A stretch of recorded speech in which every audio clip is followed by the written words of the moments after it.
Hello, writers, and welcome to the Researchers Writing Podcast. This podcast is for all your researchers in the sciences who want to write papers in a structured and time efficient way so you can get published in top tier journals at a calm and steady pace. In this podcast, we talk about how we can write papers that are clear, concise, and compelling, and how to make the process of writing less hard. My name is Dr. Anna Clemens, and I am an academic writing coach with a PhD in chemistry. In the Researchers Writing Academy, my online program, I've helped hundreds of researchers get their papers published in their target journals using a streamlined writing process. If you want to succeed in your academic career, mentor your students effectively, and have your research make an impact in the world, you are in the right place. Let's get into it. Hello, writers. Welcome to the Researchers Writing Podcast. Welcome back. Today we are going to talk about my very favorite subject. So thanks for tuning in. My favorite subject, if you've been following me for a bit, you may know, it's storytelling. And especially how to do that in a paper. So how do we best tell stories in a paper?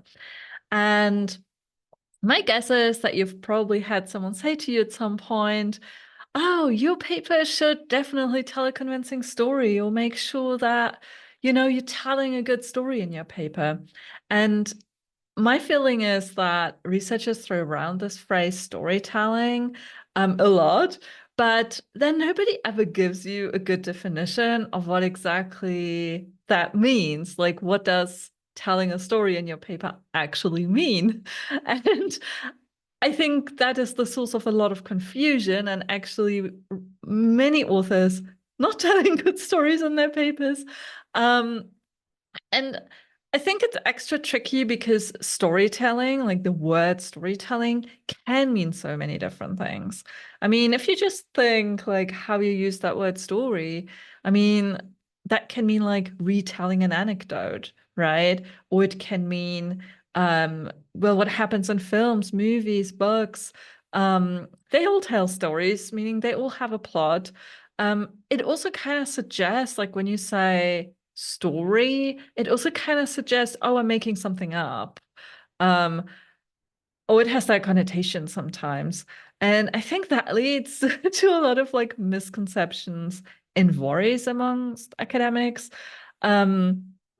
to using storytellings in their papers. And I think that's a real shame. So I hopefully that's what we can address in this episode.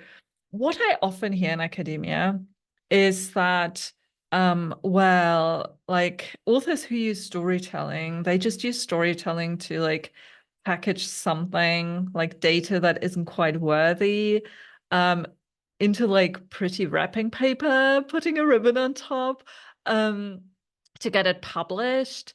With which they mean, I think, well, it's just something like some researchers use to like oversell their science.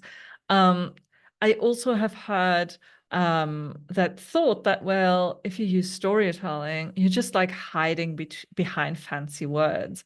Or actually, a researcher once told me, well, I don't want to tell a story in my paper because I don't want to market my science. I just don't want to have to do that. That feels icky to me. And also, what researchers have told me is, well, if I use storytelling, am I not like oversimplifying things? Like, isn't it a bit childish if I have to like tell a story? And there's also this misconception that, well, storytelling strays from this like strict format that we have in research papers, meaning introduction, methods, results, discussion, conclusions, often in that order. Sometimes it's a bit in a different order, but yeah, a lot of or some researchers, I think, are afraid that, well, I can't tell a story because I still have to adhere to the structure. So, um, hence, storytelling isn't possible. Or maybe also that storytelling means like using flowery language, and that just isn't technical enough, that we are maybe waffling a bit when we tell a story. Or that, and this is kind of a related point, that, well, too much narrative means that it's not enough analysis. Like we're being chatty instead of being technical and precise. And then I've also heard from a lot of researchers who do want to tell stories, but they simply don't know how to. And well, if you have had any of the thoughts I just mentioned, then this episode is definitely for you.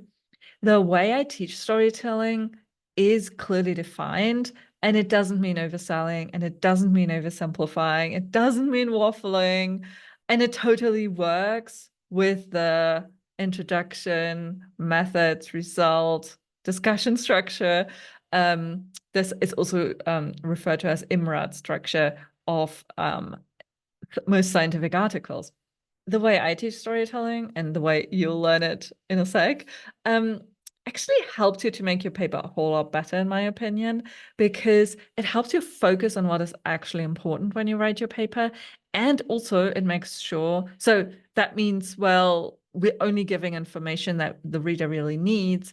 And yeah, we're presenting it in a logical way to the reader. Often we don't think about our readers enough when we write papers. And that's also very hard to like kind of shift perspectives, because when you're writing your paper, well, you are very much, well, you have a very close relationship with what you write about, right? You have thought about that so much. You've looked at that data so much. You know it so well. It's really, really hard to kind of imagine someone who doesn't have all that knowledge, who hasn't spent all that time with this topic, with that data. So this is just a very, very hard thing to do. But I think this is the thing that definitely pays off the most.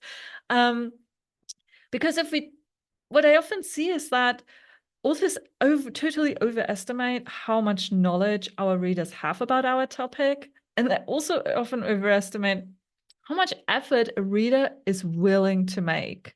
Like, just think about how you read scientific papers. Like, do you always use them when you're your most awake? Like, do you use the best, most alert part of your day for this? Do you spend a lot of time on reading papers, really trying to get to the bottom of each and every paper wants to tell you? Well, of course not, right? You don't have the time for that. And maybe there's some papers that are very, very important to your topic, but where you do like make more effort, but in general, but most of us, that's the sad reality. Most of us don't have much time to read anymore. And the current, in my opinion, the current state of the scientific literature isn't exactly helping. All right, anyway, let's go back to papers. I see these big problems in papers that are A, we make a lot of logical jumps in papers. Like a lot of papers have a lot of kind of incoherent logic where you kind of have to jump back and forth in order to understand what the author is telling us. Some papers also go on tangents a lot, where we aren't quite sure, well, what is it that the authors want to show us? Like, are they telling us about this or are they telling us about that? Like, it's sometimes really unclear, which leads to a lot of confusion. And what I see a lot as well is overcomplication. So making things not clear enough, or conversely, like overcomplicating them, and necessarily overcomplicating things where we could actually express things a whole lot simpler. And all that, I teased it a bit already, is what I think the scientific storytelling framework, that's a framework that I want to walk you through today. That's what I think it can help with. Because the scientific storytelling framework that I developed really helps you to structure your paper so that your paper is coherent, compelling, and concise.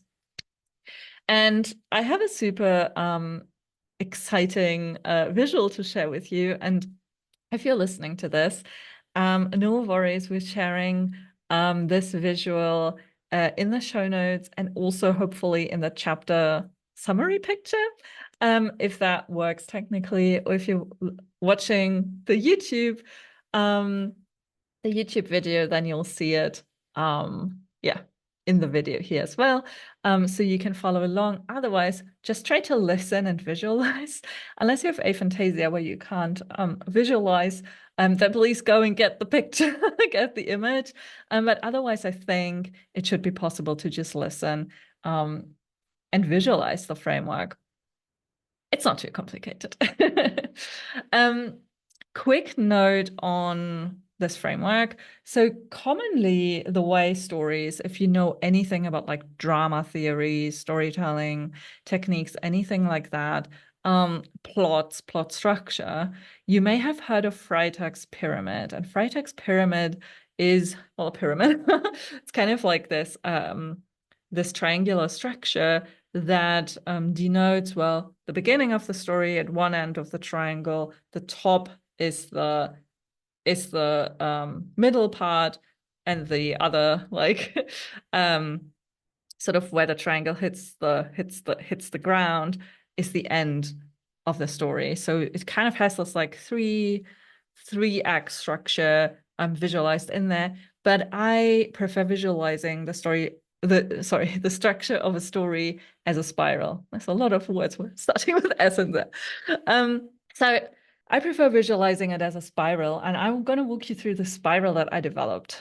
If you're not looking at it right now, picture a circle divided in 3 equal parts, kind of like a pie. Picture a pie that you have cut in 3 parts. And now the 3 parts, they represent our 3 acts. And the first act, the first part, starts at one of the dividing lines, like one of the cuts we've made. For me, that's the bottom left of the circle. This is where our first act starts. And here is, in the first act, this is where we introduce our characters and the setting. So imagine a line going through that first part, like that first like pie piece, with a line that is first a little thicker and then thins out as it goes into the next pie piece. And the being thicker and thinning it out, that stands for, well, we're starting broader and then we get more and more specific as we move through that first act. So we start with a broader lens, and now we are like slowly laser focusing. So as we hit the second part, the second pie piece on that dividing line, on that cut that we made, for me, that's the bottom right of the circle now. Here's where we transition from Act 1 into Act 2. And on this dividing line, something very, very important happens, and that is our element of tension. So we are introducing some kind of conflict, some kind of problem into the story. And this is the most crucial part of any story. If you can like remember any story you've just consumed, you've just read or listened to or watched, just think, okay, what was the problem that, well, the characters of that story embarked on? And there, in most cases, there will be one.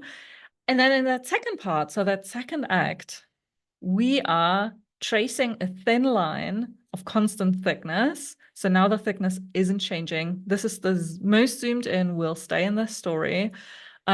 We are going through from the second dividing line to the third dividing line. So for me, that's like from the top, bottom right to the top. And this is the act, the second act that we're going through. This is where the action happens. This is where characters are trying to resolve the problem that we introduced in the beginning of this act. And at the third dividing line, so as we now hit, for me, the top line, like the transition from Act 2 to Act 3, this is where our climactic event happens, the climax. So that event resolves our problem. Then, throughout the third act, our line slowly thickens again. Like we start thin and then we thicken again as we go around to where we started. So we go from the top to the bottom left. And well, the thickening of the line represents that we zoom out again. So we started zoomed in, or we were zoomed in the second act, right? And then we slowly zoom out again. We start laser focus, we zoom out again as we hit back where we started. we hit that dividing line back where we started, just a little further out, right? So we started broad and we're finishing broad. And this is why I like the star spiral so much. Well, let's firstly, before I talk about why I think that makes a lot of sense, let's talk about what happens in that Act 3. Well, that Act 3 is the resolution. This is where we examine how are the characters off now after having solved that problem that they got introduced to. Well, why do I like the spiral so much? Well, I like it because it connects that first act to that third act. And I think this is what often happens in stories. We kind of go back to the state that we were before, or the characters go back to the state that they were at before. They're just a little changed now, which means in our spiral, we start, but we go a little further out. So we do go around, we go back to where we were, but we have evolved a little bit. The characters have evolved a little bit, so they're a bit further out. And what's so nice about this, you can now imagine, well, the next season, the sequel, um, the next book in that series, well, that just wraps around again. Like, this is what often happens, I think, if you try visualizing the structure. The characters go through a problem and then they sort of end up in a similar state that they were before, so that in the next book, in the next season, they have a new problem that they solve and end up again where they were. Now, well, I've been talking about this line a lot that we've been tracing through. As I was describing sort of the structure of a story, the plot. And that line, what does that represent? Well, that line represents the main theme of your story. I call it your central message, the central message of your story. And I like calling it that because everything in your story should relate to that central message. All right. I hope you could follow me along as I was walking you through the story structure. I bet if you now start paying attention to what you read, what you watch, what you hear, you start recognizing the structure. It's truly super, super common. And this is the structure of a story that is sort of most powerful, that works the best on our human brain. Like most like films, movies that bring a lot of money, they are based on this relatively simple, right, story structure.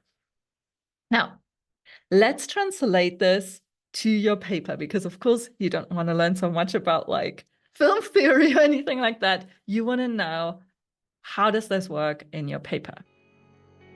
If you don't want to procrastinate anymore when you need to write a research article, if you want to get rid of the feeling of overwhelm because your backlog of data that isn't published is just like growing and growing, then I have the perfect solution for you, our free training for researchers who want to publish in a calm and steady way.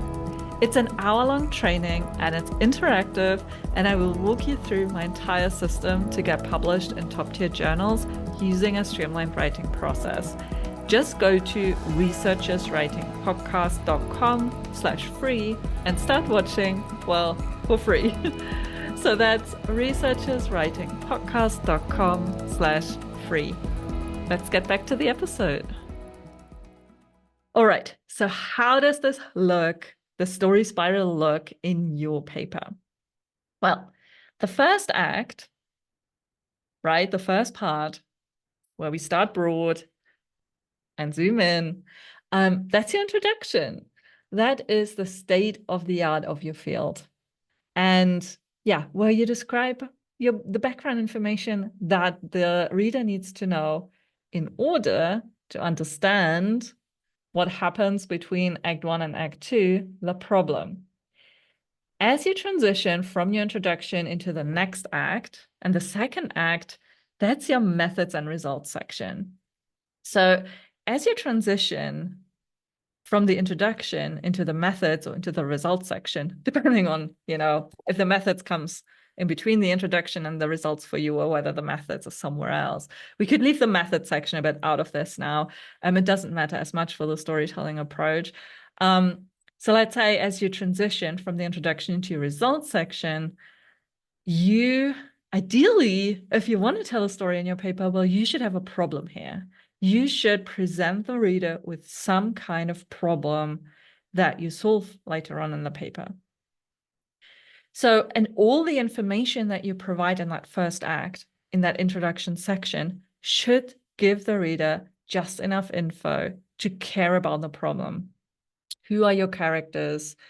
What are their characteristics?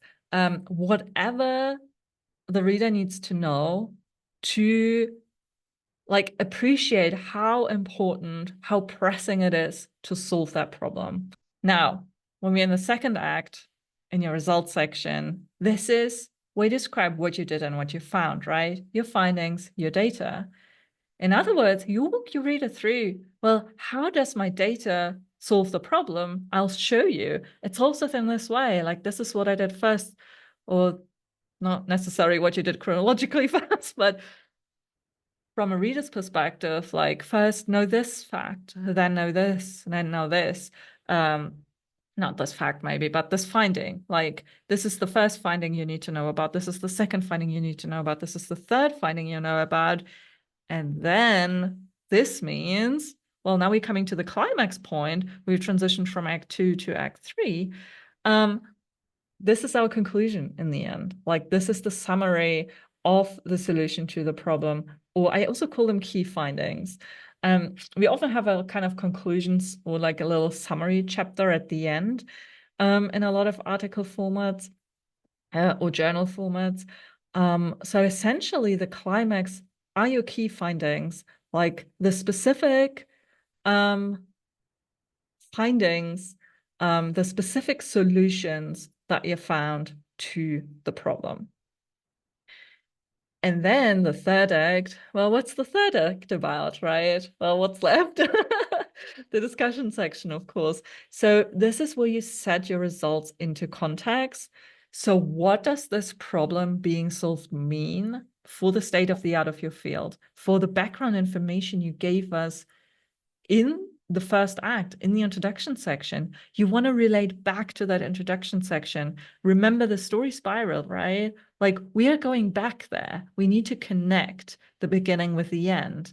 This is where you provide your implications and outlook.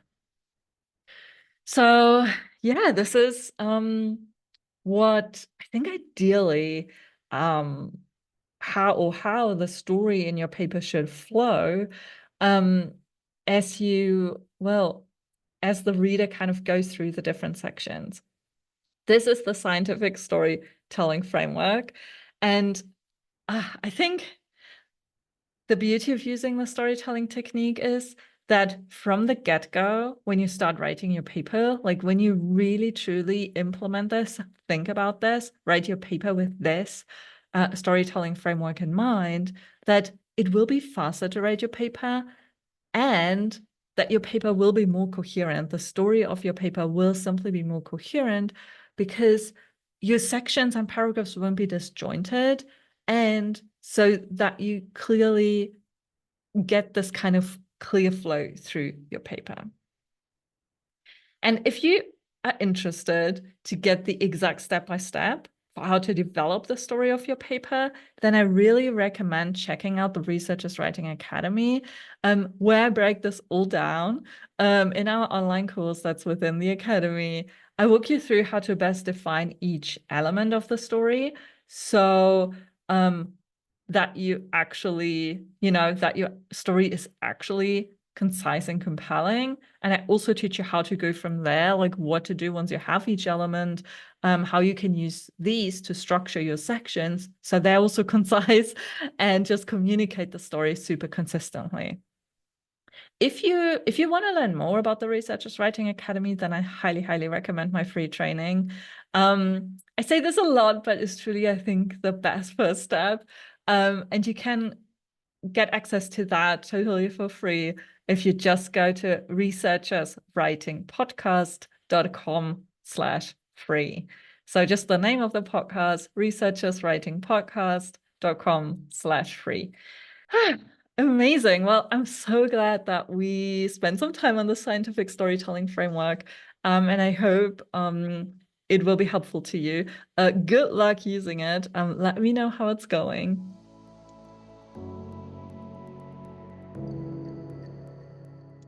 And now I want to get to the next segment, which is our listener question. Thank you so much. This has been an anonymous question that has been submitted. And the question is, how can I avoid self-doubt and procrastination and research and writing? Whew, what a question. I love that question. I mean, I don't love that you're feeling this, anonymous listener, but I do love that you asked this because honestly, this is so common. I hear this all the time. Um, and I think we often procrastinate because we aren't sure exactly what to do. And because that feels uncomfortable, not knowing what to do and whether what we're doing is the right thing, whether we are like investing our time in the right thing. Um, because that feels uncomfortable and we are trying to avoid that feeling of discomfort, we put writing off. And then it becomes this kind of vicious circle where, trying to avoid a feeling, we are just not writing. And that makes us feeling worse because, well, we aren't writing and we should be writing. Um, so avoidance, um, you said, how can I avoid self-doubt and procrastination? I just want to briefly talk about this word avoiding, or to avoid something. And I don't think it's the right framing. I think what I would say is instead of thinking of like trying to avoid something, trying to tackle something, like trying to understand where's this avoidance coming from? And well, as I said, I think the self-doubt, low confidence, no low self-confidence is mega common. I personally suffer a lot from low confidence. I have always. This is kind of my little curse. Well, we all have our things. But also what I realized, because members in our program have been so like honest and upfront and have really opened up on so many calls we've had, on calls that we facilitated inside our program. We've had researchers talking about their struggles with confidence. And I started realizing just how much it affects even people that we don't think have it.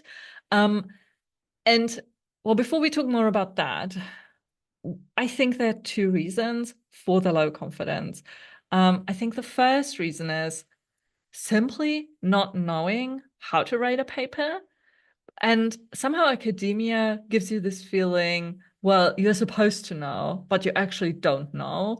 So this is a bit of a stigmatized thing that makes us feel bad. And then we sometimes don't realize, oh, I actually don't know the steps. Like it's just like expected from us that, well, of course you should be able to write a paper now that you are a PhD student or now that you're an assistant professor, you're supposed to know how to do this without any guidance, right? Without anyone to give you feedback. And then you realize, or the reason for the procrastination may be, well, you actually don't know. Like you actually, there is just a knowledge gap. Realizing this is a good thing. Like that's a really, really good thing because you can solve that. Like that's a problem that's easy to solve. And there are resources for that. The second reason that I see for low confidence, self-doubt is a fear of putting yourself out there, a fear to get criticized, a fear to get rejected. Um, if you maybe feel like, oh, well, I'm not sure, like, I want to publish this, but also, well, maybe someone criticizes my conclusion, or maybe the peer reviewers like, want this paper to get rejected. Um, and these kind of feelings also super common. I would say most researchers, especially when you haven't published a ton yet, this is just super common feeling, and actually a feeling that often comes back when you publish something that's of some value to you, where you feel like, ooh, maybe this is something like that's a little, I don't know, maybe like a bit of a bigger thing. Like maybe you want to target a journal you haven't targeted before. And So if you're feeling this low confidence, um, because you're currently like when you do a bigger project, when you want to target a higher impact paper, a top tier journal maybe that you haven't targeted before, then it could just be your brain trying to keep you safe. And well, I think it's very, very important um, trying to understand if it's reason number one or reason number two. Like, is it the knowledge gap, not knowing what the steps are to write, or is it this fear of putting yourself out there? And if it's number one, well, that's easily solved. Like, that is what I realized actually a big problem was amongst researchers. And this is the whole reason why I developed the journal publication formula. Like, this is the whole reason why the Researchers Writing Academy exists. Um, if it's the fear of putting yourself out there, then please know there are a lot of way less competent scientists out there who are publishing simply because they don't hold themselves back.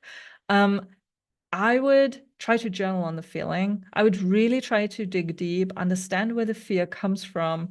And maybe it helps you to know that we all do have this fear to varying degrees, and that this fear comes up in all of us when we are embarking on big projects. So you may need to find ways to gently push yourself with a lot of self-compassion. All right. So I hope this was useful, anonymous listener. Thank you so much for asking this question. Just to summarize, try to understand, is this your brain trying to keep yourself safe, or is this because you have gaps in your knowledge, how to write a paper in the most efficient way?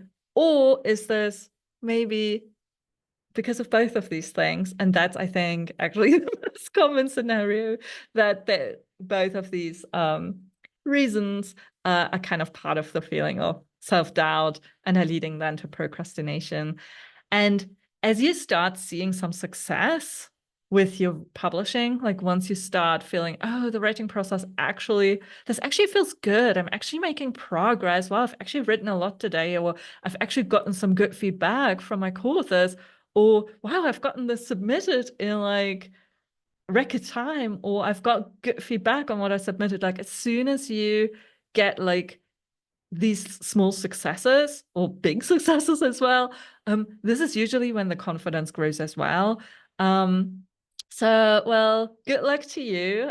Good luck to everyone who struggles with this. And yeah, that's it for today. Thank you so much for tuning in, and see you for the next episode. Bye. If you would like to submit a question for me to answer on the podcast, please head to researcherswritingpodcast.com/question. That's researcherswritingpodcast in one word.com/question.